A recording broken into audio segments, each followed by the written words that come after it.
que é geoengenharia? Então, geoengenharia, a princípio, é qualquer técnica de engenharia para intervir, né, no clima de maneira intencional, né? Do tamanho do planeta, né? O gel seria justamente algo do tamanho do planeta. E das mais badaladas, das várias versões aí propostas de geoengenharia, que tem até uma maluquice de bombardear a Lua para espalhar fragmentos, né? Meu Deus, que isso? A mais popular é injetar aerossóis ou de sulfato ou de carbonato na estratosfera, dado que essas partículas são boas espalhadoras de radiação solar. Então, você reduziria a quantidade de luz solar chegando na superfície e manteria controlaria. Lembra dos fatores, né? O que é que determina o clima de um planeta? Quanta luz chega, quanto o efeito estufa tem, basicamente, né? Ora, aí ao invés da gente mexer no que realmente é o problema, isso, que é o aumento do efeito estufa, a gente vai mexer no que está quieto, que é a quantidade de energia solar que chega. Aí você pode dizer, mas do ponto de vista da temperatura, funciona. Então você pode até frear o aquecimento global. Mas o clima de um planeta com muito CO2 e pouca luz solar não é igual ao clima de um planeta com mais luz solar e menos CO2. Tem várias coisas que mudam radicalmente. Uma delas é o balanço de energia na superfície. Tem, inclusive, um vídeo que eu fiz que explica isso direitinho. Mas não dá para a gente contar toda a história aqui. O fato é que, para resumir, se você faz isso aí, se você aplica a geoengenharia, como você amarrou a temperatura na superfície, o único jeito de fechar o balanço é reduzindo o fluxo de calor latente, em outras palavras, reduzindo evaporação e evapotranspiração. Significa que menos vapor d'água vai chegar na atmosfera em comparação com o clima pré-industrial. 4% a menos de evaporação e evapotranspiração global, o que significa, na hora que esse troço se chegar no estado de equilíbrio, 4% a menos de chuva globalmente. Tem agricultura, tem tudo, né? Pois é. Gente, eu tava vendo... Eu estava vendo um pessoal do clima discutindo, a gente tem até um grupo de divulgação científica do clima, né, e tudo. O pessoal falando que agora já está difícil de fazer previsões de curto prazo baseando no que está acontecendo, o que vai acontecer com os eventos extremos. Sempre foi muito difícil de fazer isso para o clima em geral, para o tempo, né, para meteorologia e tudo. Mas a gente tá ficando cada vez mais difícil porque agora o que a gente tinha de informação era um mundo em que não se tinha tantos eventos extremos e tudo, e agora tem sido mais difícil da gente conseguir prever o que vem pela frente, porque tem sido cada vez mais caótico.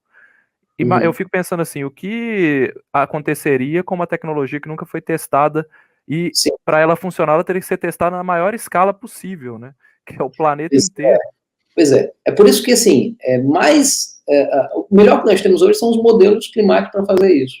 Mas tem uma coisa que é pior ainda, Lucas, sabe qual é? É a armadilha que ela cria.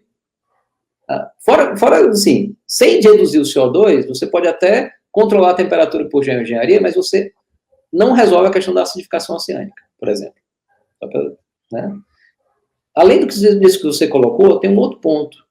É que na hora que você ligasse a engenharia e controlasse o termostato do planeta com base nela, você ia ficar dependente dela o resto da vida. E se ela falhasse em algum momento? Se ela falhar em algum momento, sei lá, pelo que fosse, tipo, terrorismo, que explode a estrutura, ou o maluco da corporação capitalista que quiser vender esse serviço, e obviamente a gente pagaria qualquer coisa, né? Sim, então, dependendo qual o preço da fome. Né? Enfim. Imposto global. O tamanho da cobrança, né, do serviço sobre isso seria... Né? Mas o ponto aí eles não vou mais fazer. Não quero mais. Né? Vou pegar minha espaçonave, eu já acumulei dinheiro demais, já montei minha base para outro planeta. E aí começam os filmes, né? Elysium. Mas enfim, aí a gente já está modo especulativo. Mas o fato é, se você desligar a geoengenharia, todo o aquecimento que estava acumulado durante o tempo em que ela foi, né, utilizada, talvez décadas, viria muito mais rapidamente. Então, o tipo de aquecimento que você levaria 50, 60 anos para ocorrer, ele ocorreria em 5, 10. E isso é muito pior dizer para a biosfera. Então, olha a armadilha que é entrar numa jogada dessa. Não é solução. Pelo contrário, é um apelo, né, à ideia de continuar queimando combustíveis fósseis. Sim. Né?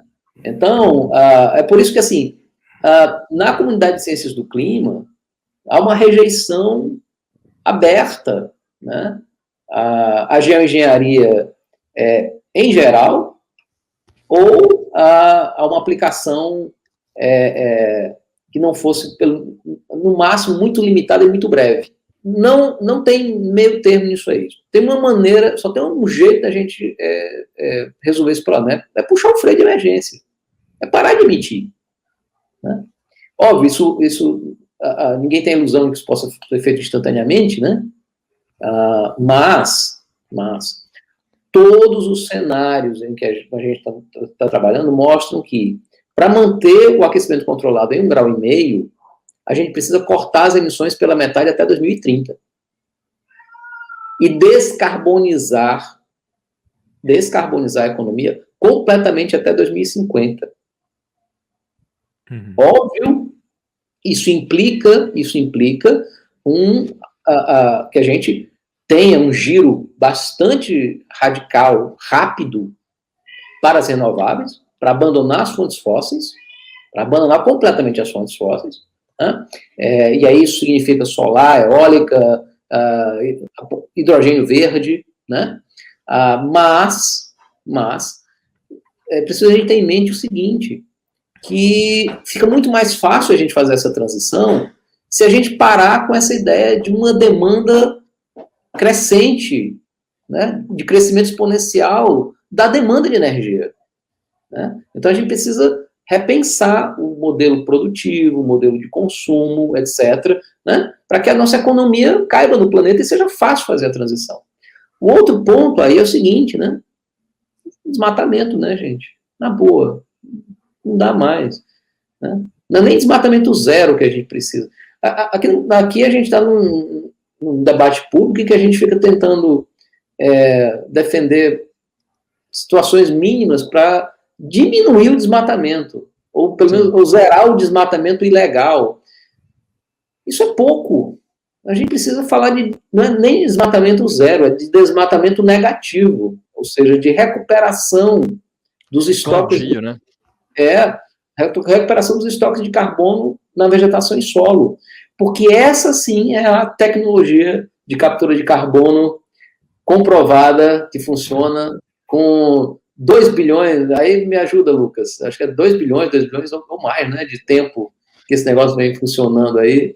Então tem Plantas é 600 milhões de... Não lembro. 300... cianobactérias cianobactérias, sim, 3,5 bilhões as primeiras bactérias. Pois é, foi quem inventou, né, esse barato. Então, é uma tecnologia que tem um saldo de qualidade de 3 bilhões e meio de anos. Mas, enfim, é isso que precisa ser feito. E isso está na mão. Essa que é a coisa mais absurda de a gente não ter globalmente, né, hoje uma forte iniciativa para agir. Porque é possível. É possível, é viável. Tecnologicamente está na mão. Né? Envolve, obviamente, aí interesses, né, econômicos, etc. Mas tá bom, gente. Né? Não tem economia em planeta morto. Sim. É falsa essa contraposição, da mesma maneira como era para a Covid, né? Não tem economia sem gente, né? Qual é a melhor maneira da gente preservar a economia? Cuidar das pessoas, né? Garantir que derruba a curva de contágio, ir atrás das vacinas, e aí você segura a onda, a economia, né, respira assim que for possível. A gente faz a mesma coisa na questão do clima. É uma falsa contraposição. dizer que você não vai resolver a questão climática porque isso vai afetar a economia, não tem economia. Olha, se a Covid foi aplicada, caos climático, meu amigo, é outra ordem de magnitude. Não tem máscara, né? Então, aí a geoengenharia, ela entra, ao meu ver, como uma falácia perigosa por, pelo menos, 2 aspectos. Né? Um deles é que ele se encaixa no discurso da protelação. Né? E isso, obviamente, né, é um risco enorme. Nós não podemos... Nós temos tecnologias hoje disponíveis para atacar o problema, nós vamos abrir mão de usá-las, abrir mão das medidas corretas hoje, apostando numa tecnologia fictícia de futuro. Já é errado filosoficamente, já é errado aí. Tem um outro aspecto aí, no entanto, que é mais forte. O planeta não é um problema de engenharia. A gente está falando de um sistema complexo, que está muito mais para a teoria do caos, né? Sistemas dinâmicos, múltiplos estados de equilíbrio, do que algo que você gira um botão e você, entre aspas, conserta, você quebra e depois bota na oficina. Não é assim. E como é que a gente sabe disso? Porque a gente já simulou, né, com os mesmos modelos climáticos, que são bons, muito bons, né, conseguem mostrar o aquecimento observado e projetar o futuro. A gente usou esses mesmos modelos para simular a geoengenharia. E aí o que é que acontece? Várias coisas. Uma delas é a seguinte: suponha que você conserte a temperatura, né? Com a ideia estapafúrdia, por exemplo, aí, que é vendida pelo Bill Gates, de colocar um monte de aerossol na estratosfera, fazer escurecer o céu... escurecer o mundo, fazer o céu perder o azul,